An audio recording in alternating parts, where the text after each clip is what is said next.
Good evening, ladies and gentlemen. I'm Mike, the moderator for this conference. Welcome to the Q3 and 9 months FY22 earnings conference call of Tribhovandas Bhimji Zaveri Limited, organized by Dickinson World IR. At this moment, all participants are in the listen-only mode. Later, we will conduct a question-and-answer session. At that time, if you have a question, please press star and 1 on your telephone keypad. Please note this conference is being recorded.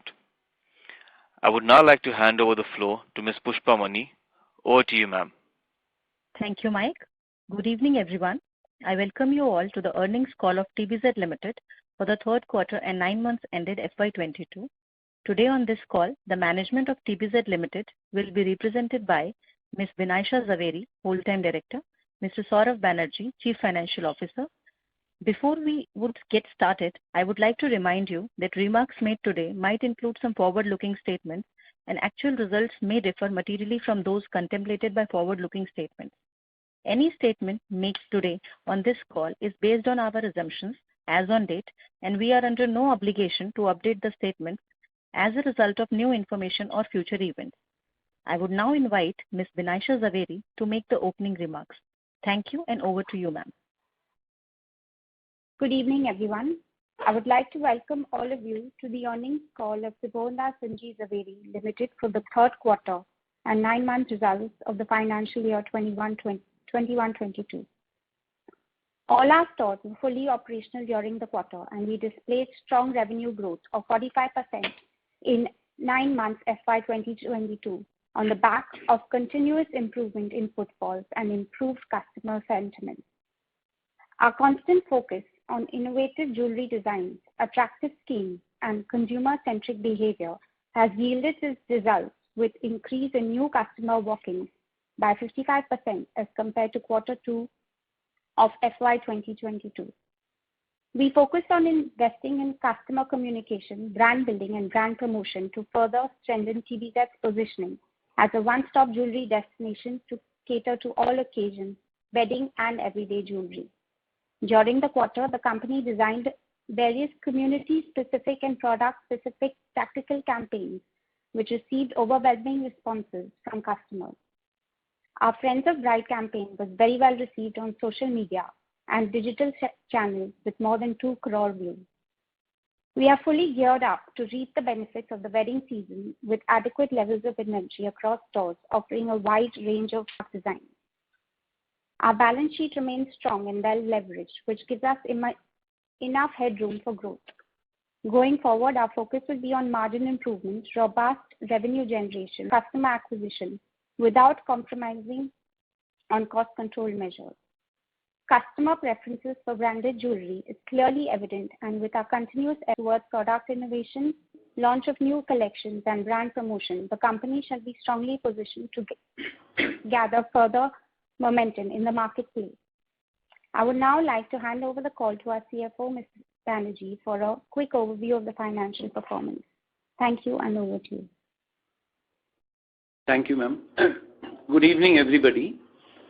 I shall take you through the key highlights of the third quarter and 9 months ended FY 21-22 results. Shall first read out the quarter numbers and followed by the 9-month numbers. Q3 FY22 total income from operations 762.8 crores vis-a-vis 623.28 crores in Q3 FY21, a YOY increase of around 22%. Gross profit 79.64 vis-a-vis 99.73, a dip of around 20%. Gross margins 10.44 vis-a-vis 16. EBITDA 37.13 crores vis-a-vis 68 crores, dip of 45%. EBITDA margins 4.87 vis-a-vis 10.9. PBT 23.49 crores vis-a-vis 52.59. PBT margin 3.08 vis-a-vis 8.44. PAT at 17.17 crores versus vis-a-vis 39.49 crores. PAT margin 2.25% vis-a-vis 6.34. For the 9 months ended FY22, The total income from operations is 1412.35 crores vis-a-vis 975.92 crores. YOY increase of around 45%. Gross profits at 152.24 vis-a-vis 166.53, a dip of 8.5%. Gross margins at 10.78% vis-a-vis 17.06. EBITDA at 56.91 crores vis-a-vis 100 crores. EBITDA margins at 4.03 vis-a-vis 10.31. PBT 20 crores vis-a-vis 41 crores. PBT margin at 1.42 versus 5. PAT at 14.68 crores vis-a-vis 34.49 crores. PAT margin at 1.04% vis-a-vis 3.53%. We can now begin the Q&A session. Thank you, sir.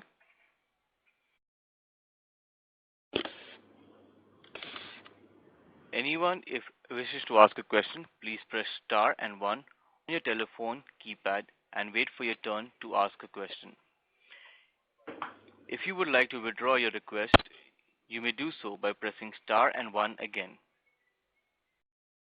Participants are requested to please restrict your question to 2 per participant. We will wait for a moment while the question queue assembles.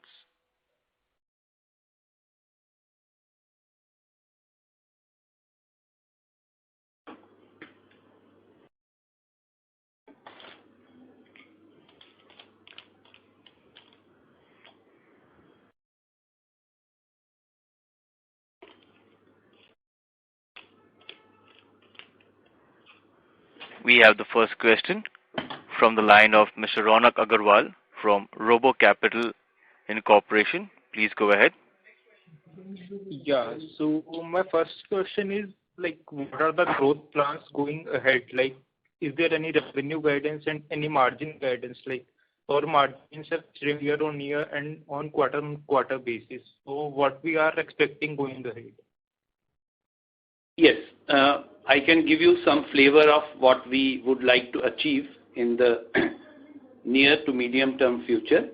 In terms of growth plans, we are looking at opening new stores possibly in the next financial year. We will try and probably open 1 or 2 stores before this financial year ends. However, for next year, there is a plan for opening about 5 to 8 stores for 22-23. And we are gearing up for the same. We have identified some of the cities and some of the locations where we would like to, go ahead with the store openings. In terms of top line, we are currently, as you have seen, at a little more than 1,400 crores. Last year, we have done 1,341. So in 9 months, we have been able to surpass the last year top line numbers. While we cannot spell out exact numbers for top line, but in all probabilities, we should be able to end the year very strongly with further growth performance compared to the last year. In terms of margins, let me quickly explain that the EBITDA margins have dipped because of the gold prices becoming very soft in the last quarters and last months, and also with our strategical inputs in terms of advertising and marketing costs, which we have incurred to garner greater footfalls, for greater visibility, clarity in customer communication, and to increase the conversion, and which results in the higher revenues. So it's a constructive kind of an expense that has been done as far as the advertising marketing costs are concerned, and we shall continue to have that kind of an outlook. So basically, the EBITDA margins 4.9 for the Q3 can be bettered in the forthcoming quarters. Perhaps we can look at something like 6 to 7%, that kind of range. We have earlier also spoken of some kind of a steady state of 6 to 7% of EBITDA. So we can look at that kind of margins as far as EBITDA is concerned. Okay, that's great. I have one more question. what are the sustainable level of operating cash flows, and any comments on the working capital scenario? Well, if you have referred to some of the balance sheet items and you would have, or the presentation that we have circulated, you would have seen that we have been able to, very judiciously use our debts, and we have kept the debt equity ratio quite favorable. The leveraging is quite strong, and we have been able to actually reduce debt to a great extent in the last 1 year, 1.5 years.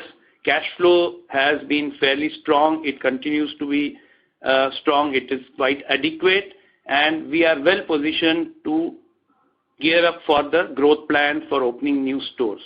So I think that way we are well placed. We have a good balance sheet. We are not heavily dependent on bank borrowings unless there is a specific reason to do so. We have also been able to rein in the finance costs. So overall, I think that way the working capital management has been quite, I would say positive and favorable. And even the inventory levels have been kept at the right adequate level. There is no excess inventory. Wherever required, we have rationalized the inventory as a continuous process, released cash into the system, and strengthened our balance sheet overall. Yeah, okay, that's great. That's it from my side. Thank you so much. Thank you. We have the next question from the line of Mr. Harish Shah from HS Investment. Please go ahead. Thanks for taking my question. Please explain the reason for suppressed margins and, when can we have them back on track? Yeah, sure. Well, as I was just, explaining in the previous question, in the answers to the previous question, the margins are suppressed basically because of the gold price, which has become softer compared to what it was on a YOY comparison basis. So last year we have seen that the gold prices were really rocketing, and every company, every entity in the retail jewelry space has benefited from that. Compared to those kinds of prices, they have softened. And what has happened is that it has resulted in customer sentiments being revived, volume growth has increased, top line has got better because of the lower gold prices. But because of the same reason, the blended margin in terms of gross margins have come down to a certain extent. That is why the gross margins have got impacted. Secondly, as I explained, that the company has taken a conscious call of investing in advertising and marketing spends with an eye to garnering greater number of footfalls, as we are all aware that COVID and Omicron kind of situations had a major impact on customer sentiments and the markets, and it was required that a buoyancy is created in the marketplace for people to come out, understand what they want to buy, have a clear visibility, the communication from the company to the customers in time, in the form of communicating to them about the range of products or the pricing of those products, availability, the collections that we have come forward and offered. All those things were necessary to be done, and that has also resulted in a higher spend on advertising marketing in compared to what we did last year. So these are the two, I would say the major reasons for the dip in whether it's the gross margins or in the EBITDA margins. One of them, obviously, as I explained, is a very constructive move, and we are certainly going to benefit out of those in the forthcoming quarters as well. Okay, thanks for the detailed answer. And just one more follow-up, you explained about the promotions, on the brand promotion side. Going forward, how much percentage of sales, that you intend to spend? Right. So, under normal circumstances, we have been spending in the range of, I'm giving you a range, say anything between 2 to 2.5% of the revenues that are usually generated. As I said, that there will be exceptional situations as it happened in this quarter, and we had taken a conscious call of trying to, spend a little more with an eye to the benefits that are going to accrue, which have already accrued in the Q3 and going forward. But as a general, if you take some kind of a measure, then it's usually in the range of 2 to 2.5% of the top line. It can be a little bit here and there based on how the market place and how the competition is, behaving in the marketplace. Okay, thanks. Thanks for a detailed answer. If there are any questions, I will come back in the queue and wish you all the best. Thank you so much. Thank you. We have the next question from the line of Mr. Aryan Sharma from LKP. Please go ahead. Yeah, thank you for taking my question. Yeah. Coming to what are the normalized EBITDA margins for the plain gold and studded jewelry, if you can share? Well, in terms of EBITDA margins, well, that's probably not the right kind of a measure. Maybe we can talk about the gross margin because, that's a function of the manner in which the products are sold, the product mix and everything else. So just to explain further, gold margins are usually around anything between, depending on the price and the manner in which it is sold, whether plain gold is selling more or studded gold is selling more or coins are, being sold.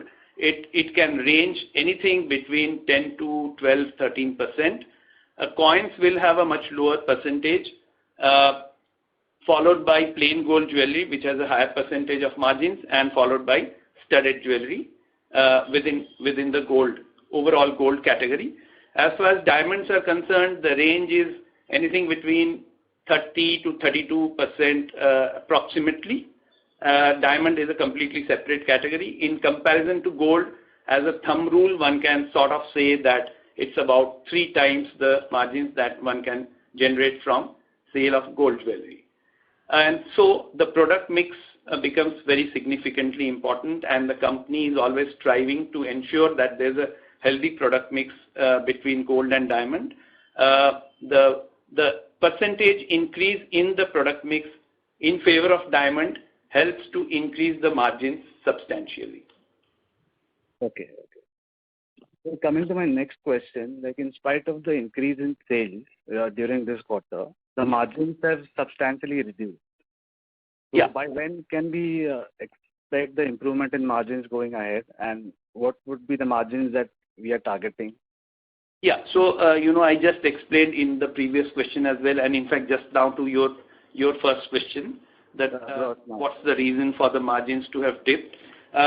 Generally, one can expect relatively higher margins from the sales that we make. As I said, that gold has been a preferred, I would say, jewelry, option in this year, and we are looking at diamond coming into its own. So diamond is selling well, but gold has sold better in terms of volumes, and there are efforts to push up the diamond sales.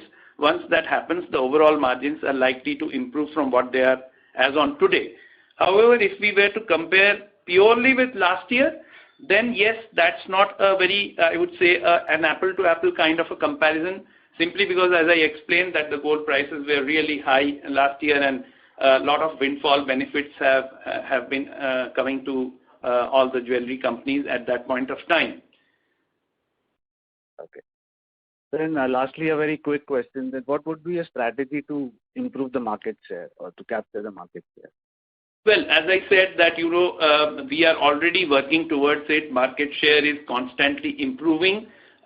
We have had, as Ms. Binaisha Zaveri also mentioned, that there has been a substantial increase in footfalls, which always results in conversion. So conversion has not been a very big issue as far as TBZ always had a very high percent of conversion in the range of about 75-80%. So as we have also mentioned in the presentation, 50% new customers acquisition has happened in this quarter. There has been a very huge increase, about 55% increase in terms of walk-ins compared to the Q2. So we can clearly see that the strategy is working well for us, and going forward, it will help us gain greater market share. Plus, as I said, that the company is planning to open new stores. in the cities where they are not present, or also in the cities where the company is already present, but in pockets where their presence is required. It will help to get greater market share at a local level as well as at a national level. Okay. Thank you very much, and all the best for you. Thank you. Thank you. Participants who wish to ask a question, please press star and 1 on your touchtone telephone. Participants who wish to ask a question, please press star and 1 on your touchtone telephone. We have the next question from the line of Mr. Ravi Kumar, who is an individual investor. Please go ahead, sir. Hello. Hello. Mr. Kumar, we are unable to hear you very clear. Could you come closer to the mic, please? Yeah. Hello. Can you hear me? No, sir. Your voice is pretty low. You would need to speak a little louder and closer to the mic. Hello. Yeah. Yes, sir. Please go ahead. Yeah. I have three questions from your side, Mr. Saurabh. Yes, sir. First, the fourth quarter outlook from till date, because 1 month is already passed from fourth quarter. And second is store opening. Last second quarter, you said the company has planned to new store opening from fourth quarter. Yeah. Yes. And third one is total debt of company for till date. Right. So in terms of fourth quarter, the first month we are through with January. January has been a steady kind of a month. Compared to quarter 3, the fourth quarter is not as buoyant as the quarter 3 usually is. However, as I said, that January has been a fairly steady month for us. We are expecting an improvement in terms of customer acquisition, resulting in higher revenue generation in February and March. And things are moving in that direction. We should be able to close the quarter at a satisfactorily reasonably good level, I would say. In terms of opening of new stores, yes, we are planning to open 1 or 2 stores, couple of stores, or at least 1 store by the end of this financial year, subject to the environment being friendly and okay. In terms of further growth, in the next financial year, we are clearly going ahead with the store opening plans. We have the full year ahead of us, and we should be able to open, as I said, anything between upward of 5 to 5+ stores in that year. Once again, depending on how the economic environment is, we are expecting that the things will be quite normal and there will be no further setbacks due to any kind of a virus impact or anything like that.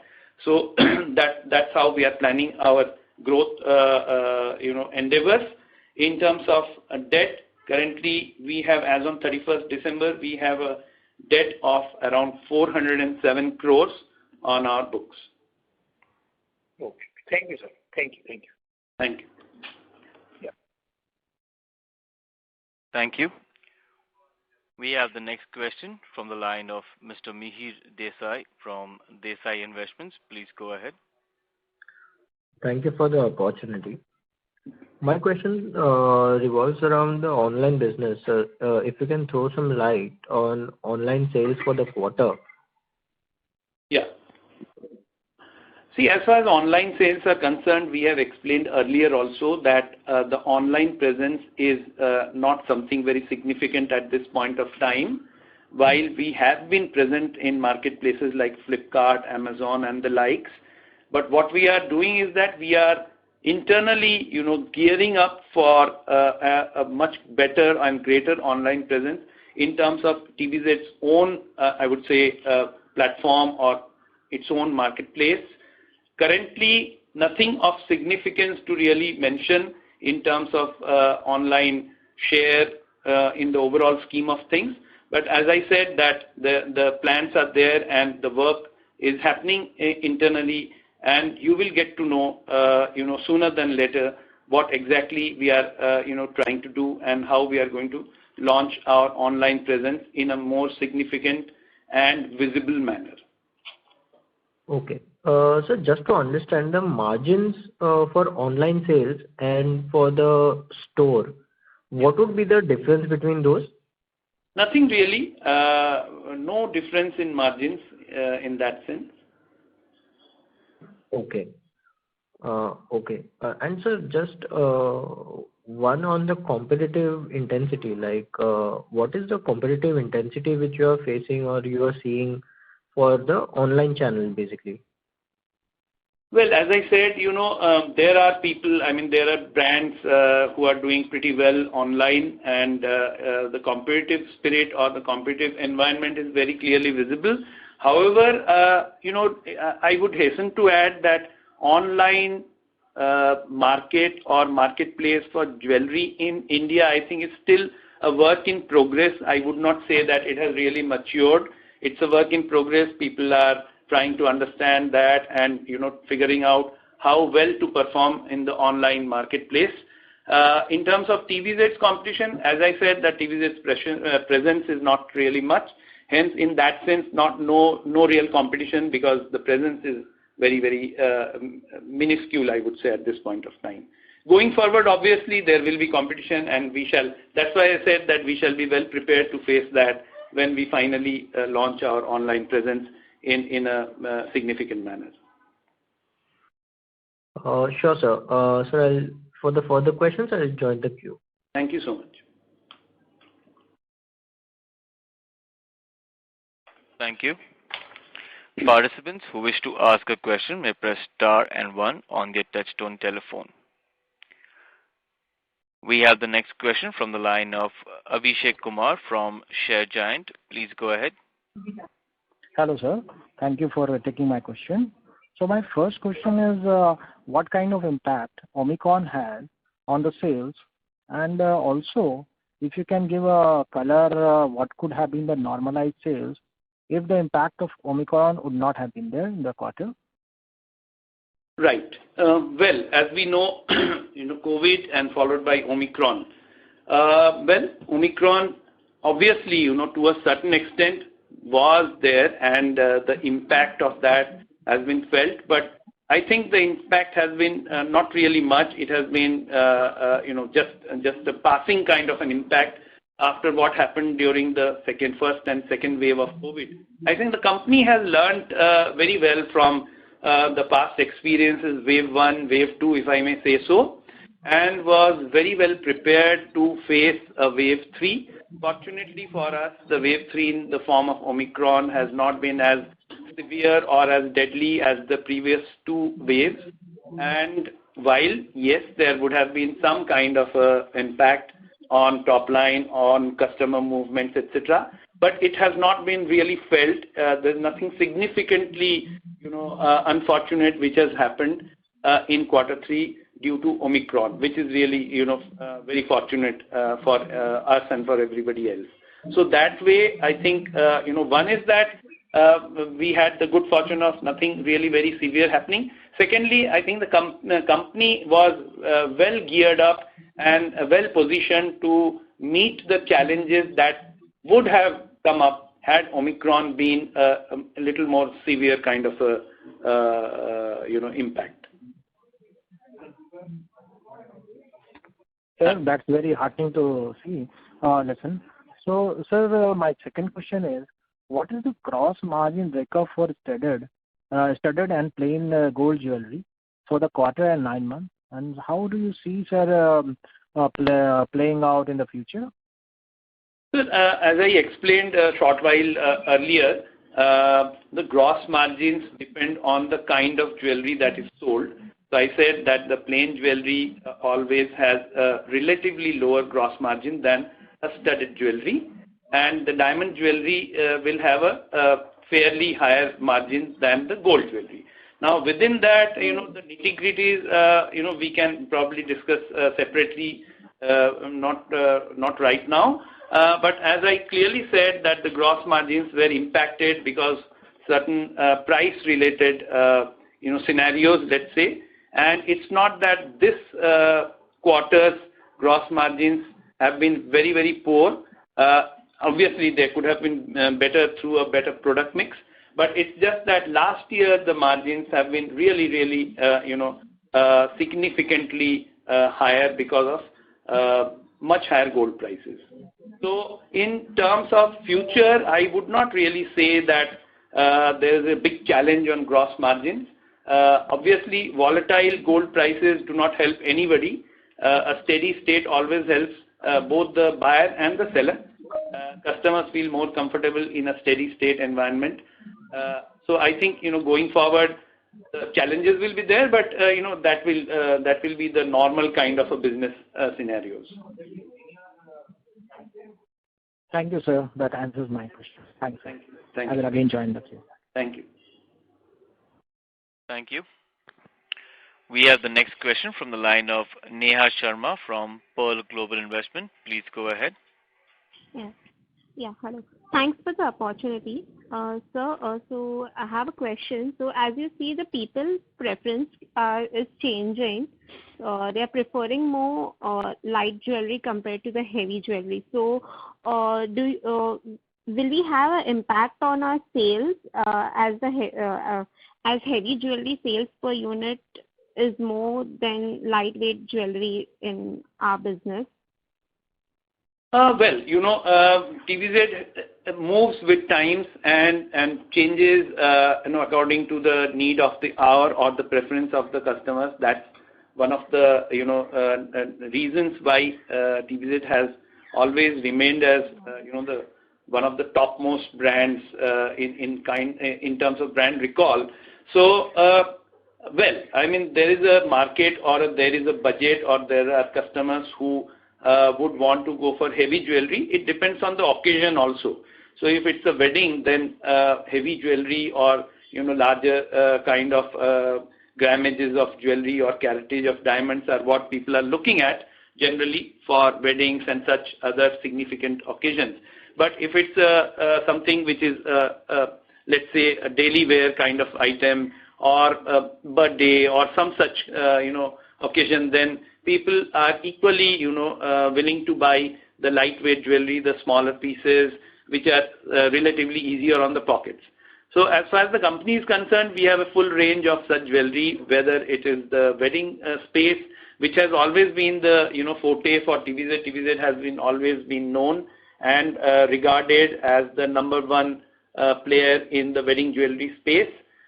Over the last few years, we have also ensured that we are equally adept at offering lightweight jewelry to our customers.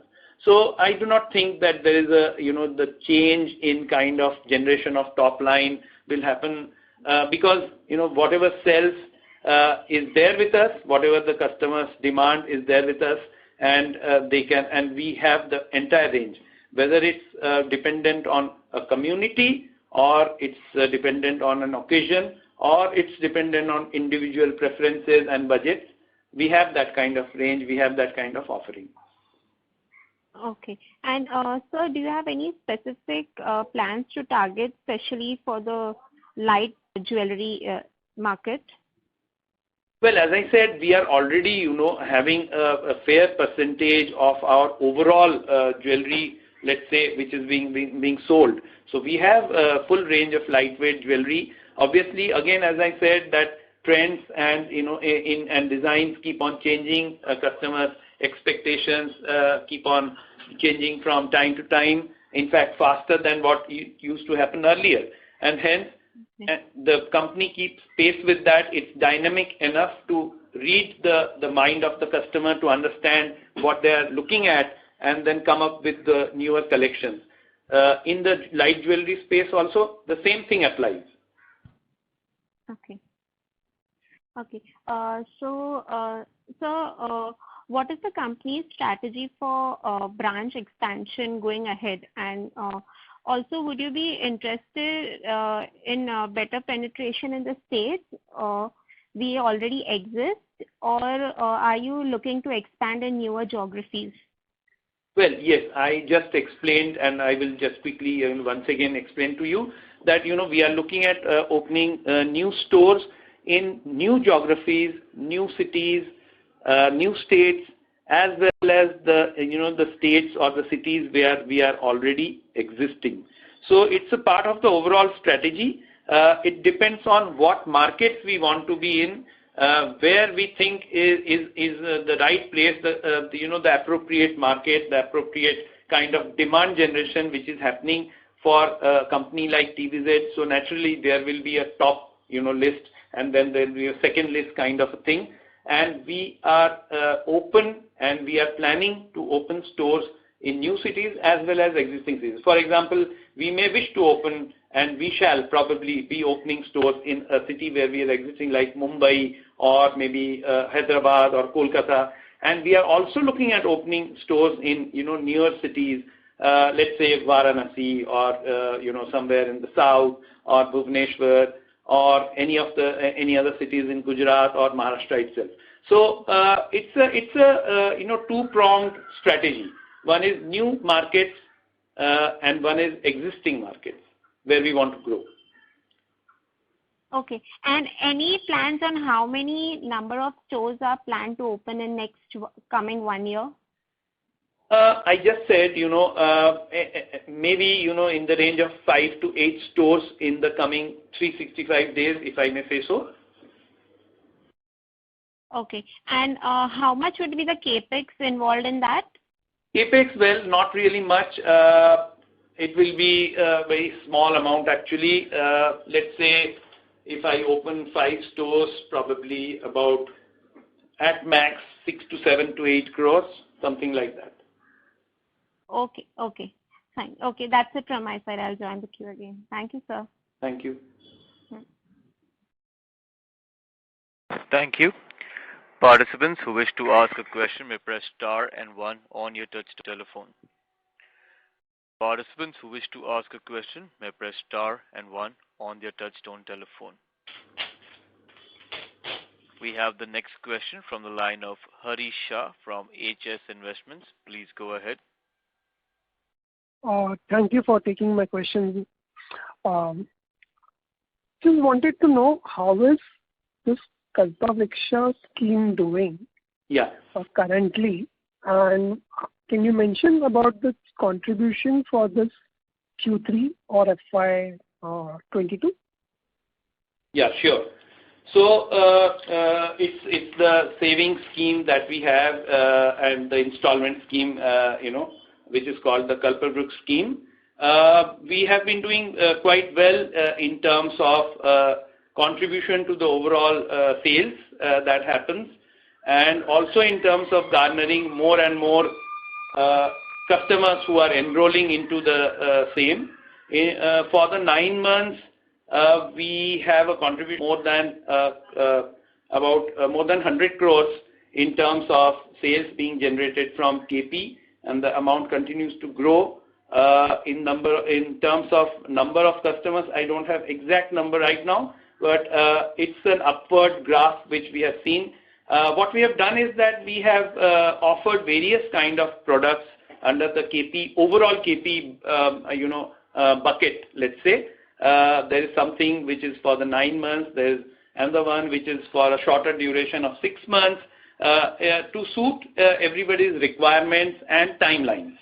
So we have something which is exclusively for diamond jewelry, and thereby we have created, I would say, products within the KP space itself to suit somebody's particular need, rather than have a very generalized kind of a KP scheme. Okay, thank you. And this might be a bit different, but just wanted to know your take. There are a few players these days, and these players are now talking about jewelry renting. So what is your take on that, and do you feel that it has any potential? Well, I'm not well versed in that space. I have heard about it. It's a category. It's another kind of business. So we have real estate which is sold and which is rented. So both have their own place. I think this is I would say a probably relatively new concept. It's very difficult to say how it will really pan out. But as I said, it's a different space, and it probably has nothing much to do with jewelry buying. Correct. Got it. Thank you. If there are any more questions, I'll be back in queue. Thank you. Thanks. Thank you. We have the next question from the line of Mihir Desai from Desai Investments. Please go ahead. Thank you for taking my question. Sir, I just had one or two follow-ups on our accounting part. So I am observing that the employee cost has increased. So is there any specific reason for it? Well, the employee cost has increased because of the usual normal increments and some of the sales incentives that have been paid out. However, as far as the overall headcount is concerned, there is no increase in headcount. Rather, that we have been able to rationalize to a certain extent by way of automation processes and streamlining our overall, the operational processes. So the increase is purely on account of normal increments and sales incentives being paid and those kind of measures. Okay. So we should see this cost coming down in coming quarters, right? Yeah, I mean, once an increment is given, then that stays. Incentives also are given at regular intervals because of various exemplary performances and things like that. But as I said, the headcount has not gone up, rather it has come down. Obviously, the company will try to automate further and rationalize processes, so that way it should see some improvement actually. Sure. And so what I wanted to ask is on the inventory turn. So what is the ideal inventory turnover which you are targeting for both the diamond jewelry and gold jewelry? Right. So inventory turn again depends on what kind of inventory is being sold. Some time back, some of our participants have asked, what kind of jewelry are we selling, plain, studded, and all that. So that also sort of impacts or defines inventory turn. Normally, on an overall basis, we would like to target, as I said, overall company level basis, about 3 times turn for gold, somewhere in that range. Again, I'm talking about range. And for diamond, little over 1 perhaps. I think those are reasonably good inventory turns to have. But as I said, and one should note that it all depends on exactly what kind of jewelry is being sold. Correct. So further to add to this, what would be our strategy to towards the inventory basically? Yeah. So as I said that it all finally depends on how well we sell and what we sell, right? Because inventory is nothing but it is something that culminates into sale. So on one hand, we must have, and we do have, the kind of design differentiation and the range of products to suit, as I said, everybody's requirement, everybody's occasions and budget. That ensures that people come into the store, the walk-ins increase, the communication through advertising and marketing, tactical campaigns and various other communication platforms need to happen. And when the walk-in happens, it always culminates into some kind of a higher conversion, and then finally results in the top line being generated. So I think the strategy is not a simple one line kind of a strategy. It involves various things. It involves the product. It involves the merchandising effort to identify what is the demand, what kind of jewelry is selling better in which area, India being a vast country, and then the efforts to communicate rightly to the customer at the right time and generate the revenues accordingly. That pushes up the inventory turns. Sure, sir. Sir, as an investor, how should we look at the company? Like especially margins are something which gives a little bit of concern. Well, as I said, margins is a function of various, reasons. Company obviously is always endeavoring to improve those margins, and we have been able to do it at various. Going forward, again, I have already reiterated that margins are likely to improve there have been constraints in terms of headwinds, in terms of the overall scenario and the marketplace, and it has taken a toll on the overall, the economic environment itself. Once those things are going away, now that we find that gradually things are improving, I think the buying patterns will improve, higher sales will be generated, more kind of varied kind of jewelry will be purchased, particularly studded and diamond jewelries, and margins will improve on the back of that. Sure, sir. So last question on my end. Sir, can you please provide grammage sales in gram terms in nine-month FY22? Well, that data I don't have right now. But if you want a percentage in terms of volume growth percentage, then I can tell you the growth has been for 9 months. The growth has been, one second, I'll just tell you. It approximately about 40 to 50% on an average. Okay. Sure, sir. Thank you so much. That's all from my end. Thank you.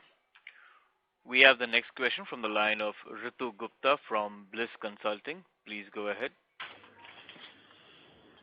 Thank you so much for giving this opportunity to ask the question. So I have 3 questions, sir. My first question is about the competitive. Sorry?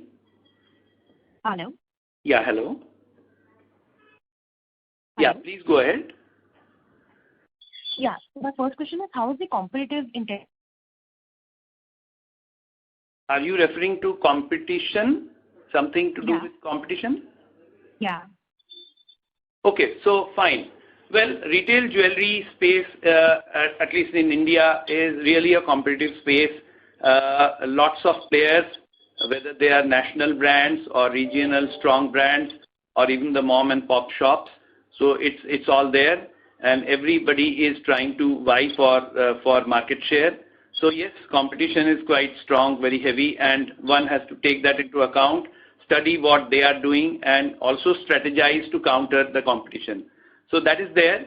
The only, I would say, change that is really visible is that, the organized market percentage or the share of organized players or organized market is really going up because of the various kinds of measures, regulatory measures that the government has taken, for example, hallmarking and various other measures, GST and some of the other measures.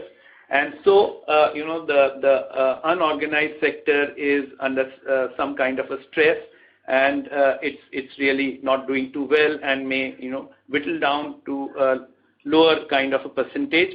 Already the organized share has moved up.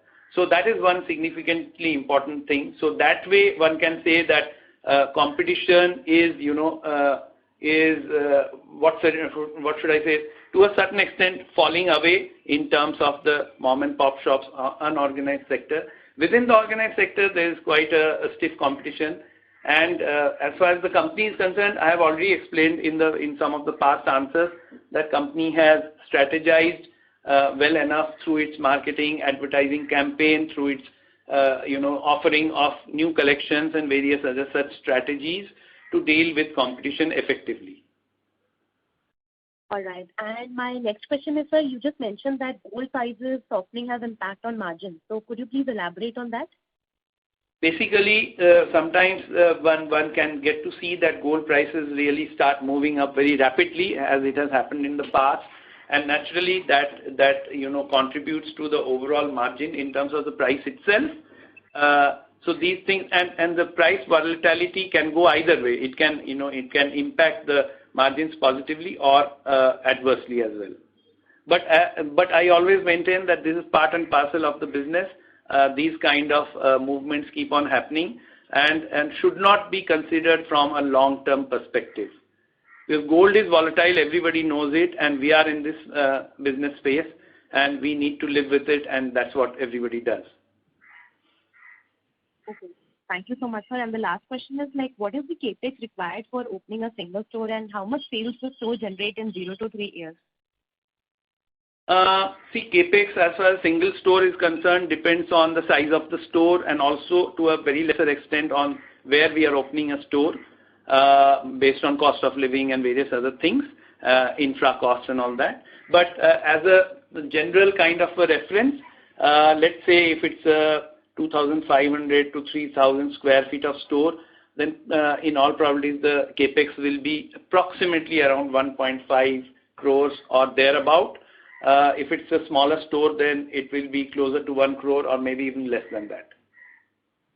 In terms of revenues, a store typically takes about 3 years to really mature. Very difficult to say what kind of revenues will be generated, but the cash break-even happens within, say, about 365 days.